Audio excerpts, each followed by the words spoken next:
Bonjour à tous et bienvenue dans notre nouvelle émission événement. Aujourd'hui, nous allons parler du jardin d'automne pour la 5e édition qui aura lieu le 30 septembre 2018 au Château de la Chapelle et au Parc de la Poussière, sur la commune de Châteauneuf de Gadagne. Nous sommes donc accompagnés de Christophe Cazacoli, président de l'association Les Pimprenelles. Bonjour Christophe. Bonjour. Nous allons donc passer tout de suite aux questions pour en savoir davantage.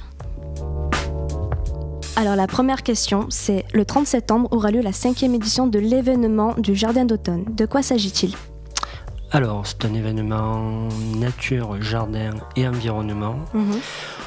C'est la 5e édition, donc en presque 10 ans, parce que maintenant c'est un événement qui se déroule tous les 2 ans.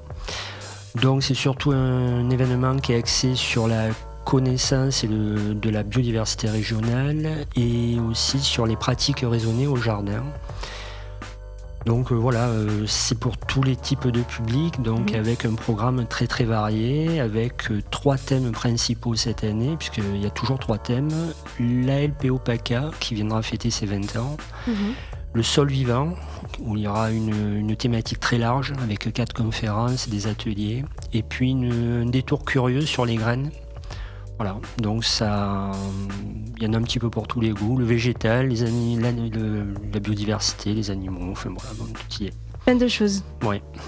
D'ailleurs, quels sont vos partenaires sur cet événement ? Alors, les partenaires, la communauté des communes du Pays des Sorgues, et notre partenaire soutient l'événement cette année avec la mairie de Châteauneuf de Gadagne, le conseil départemental de Vaucluse, le conseil régional PACA, France Bleu Vaucluse, qui nous accompagne depuis le début aussi, la cave de Mazet, et donc la fondation Léa Nature Jardin Bio, qui est aussi un partenaire depuis pas mal d'années. Très bien. Alors revenons sur les 3 thèmes. Par exemple, la LPO. Oui. La Ligue de protection des oiseaux PACA est une petite association de protection de la nature qui fête d'ailleurs ses 20 ans. Quel rôle a-t-elle ? Alors, la LPO PACA n'est pas une petite association. La LPO en général est une très grosse association. Je crois que c'est la première association au niveau protection de l'environnement, ou du moins une des premières.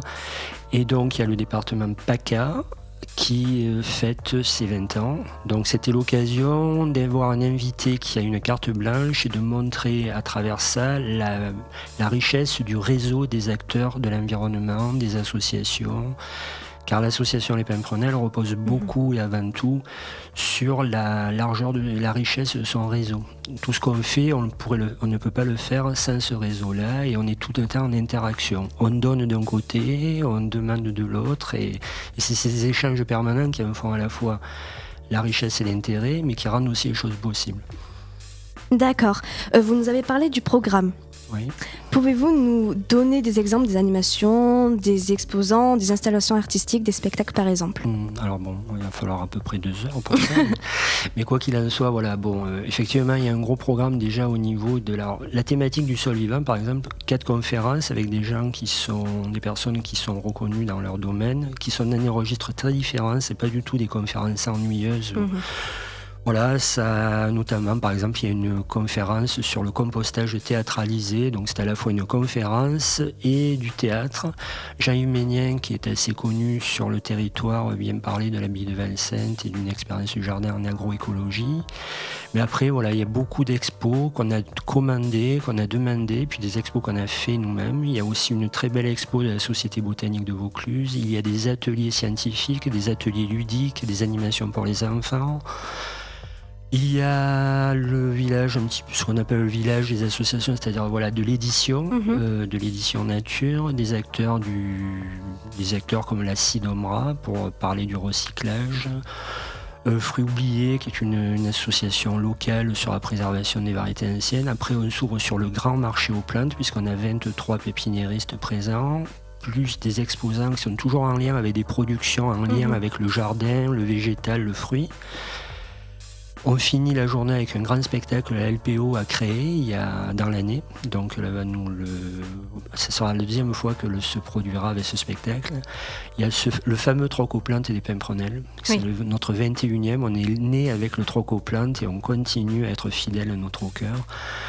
Voilà, il y a des sorties aussi, une sortie ornithologique et puis il y a une sortie 2 fois dans la journée, sortie dans le domaine viticole de la Chapelle. Donc c'est un lien qui est fait avec le patrimoine aussi, puisque c'est un événement qui fait le lien entre nature, culture, création artistique et le patrimoine, qui permet de comprendre que le paysage change aussi en fonction des hommes et la nature s'adapte et il faut qu'on s'adapte à la nature. Enfin, voilà, c'est un échange permanent. C'est le mélange en fait. Tout est lié, quoi. Très bien. D'ailleurs, l'intention première de cet événement est la préservation de la biodiversité et les pratiques éco-responsables. De quoi s'agit-il ? Alors, l'intention de la plupart de nos événements, on est toujours axé sur la biodiversité régionale parce qu'à la limite c'est celle qu'on va le mieux apprivoiser. Enfin, apprivoiser, c'est peut-être pas le terme, mais du moins on est mieux familiarisé à celle-ci. On peut parler de biodiversité en général, mais bon, autant parler de celle qu'on a au bout du chemin ou au fond du jardin. Donc on parle de celle-ci et c'est surtout d'aider les gens à la découvrir, à la connaître, à en découvrir la richesse pour mieux la préserver. Parce qu'on ne préserve que mieux ce qu'on connaît.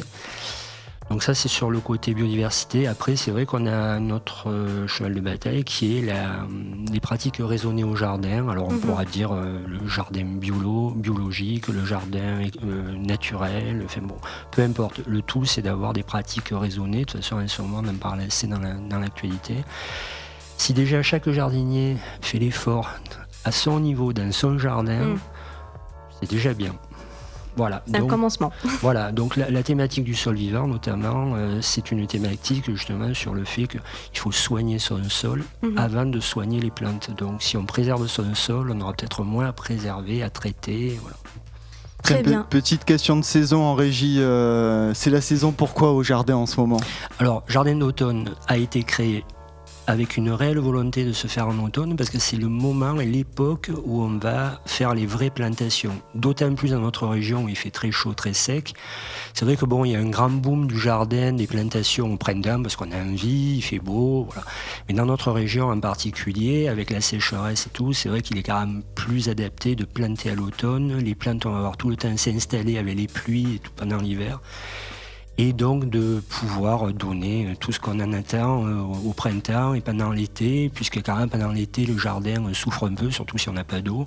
Donc nous c'est vrai que souvent on parle de cette manière de couvrir le sol, préserver le sol pour éviter les dessèchements, les ruissellements, comment on économise l'eau, enfin voilà. Donc tout ça, ça fait partie d'un grand cycle qu'on essaie de chaque fois traiter.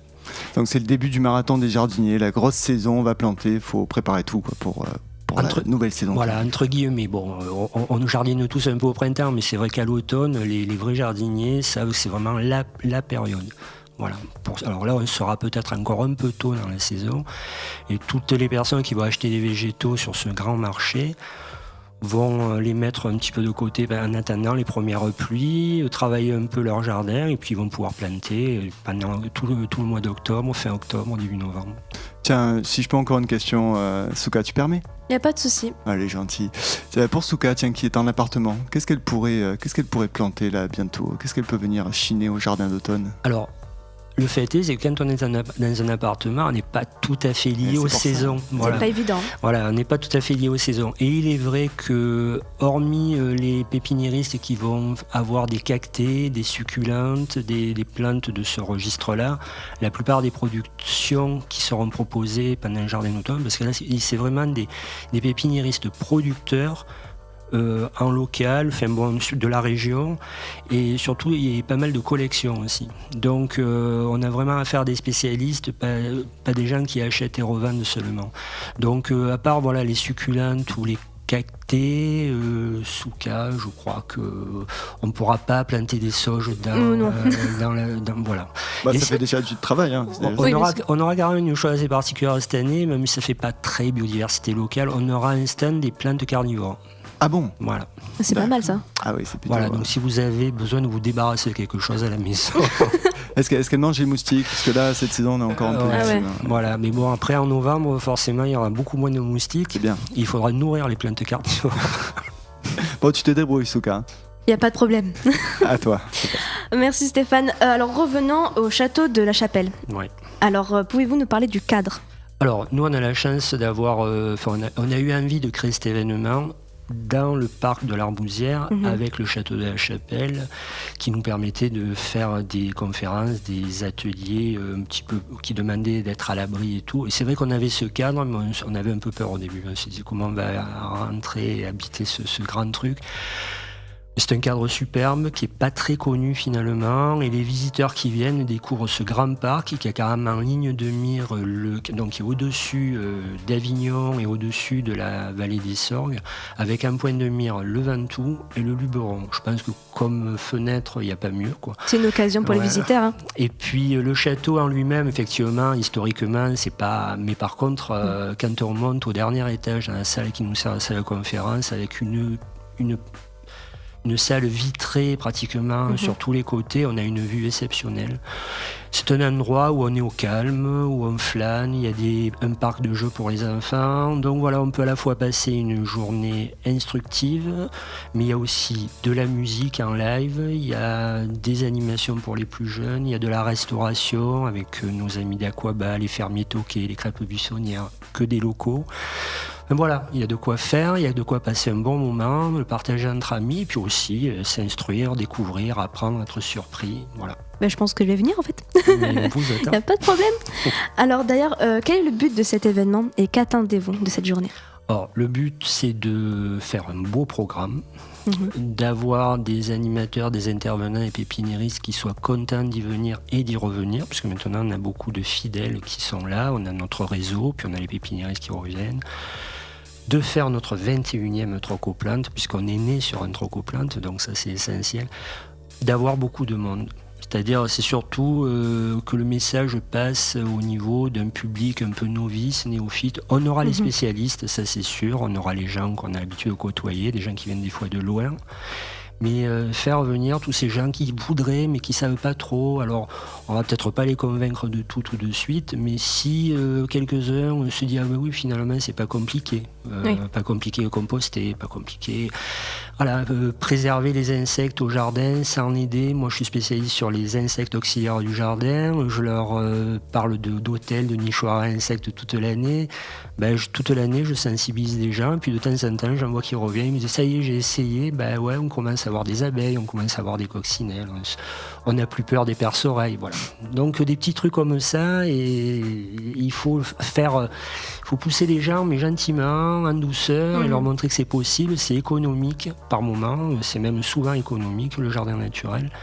Enfin voilà, et s'ils arrivent aussi avec une belle carte postale à la biodiversité du Vaucluse et de la région, ma foi, on sera ravis d'avoir réussi à convaincre toutes ces personnes-là. Puis surtout, passer un bon moment. Voilà. Bien sûr, c'est ce qu'il faut. D'ailleurs, c'est un programme tout public, comme vous l'avez expliqué. Qu'avez-vous à leur dire pour conclure l'émission ? Venez nombreux, venez en famille, venez entre amis, partagez, soyez ouverts. Il y a des artistes qui sont aussi là avec des créations qui ne seront pas là par hasard. Il y a du lien avec la nature, le patrimoine, l'environnement. On ne peut pas être juste sur notre petit truc du jardin naturel. Donc tout est lié, c'est un ensemble de choses. La musique n'est pas là par hasard, les artistes non plus, les pépiniéristes ce sont des gens qui sont passionnés. Le public qui vient va comprendre très vite le message et l'ambiance qu'on veut donner. Donc c'est pour ça qu'il faut venir nombreux et le partager, puis que chacun en parle autour de soi. Voilà. Merci Christophe d'avoir été parmi nous et d'avoir répondu à toutes nos questions. Merci Souyan. Et à très bientôt. À bientôt, au revoir. Alors, n'hésitez pas à poser vos questions sur la page Facebook pour cet événement et on se retrouve bientôt pour une nouvelle émission événement. Mais avant de finir cette émission, je vous invite donc à venir le dimanche 30 septembre 2018 de 9h à 18h.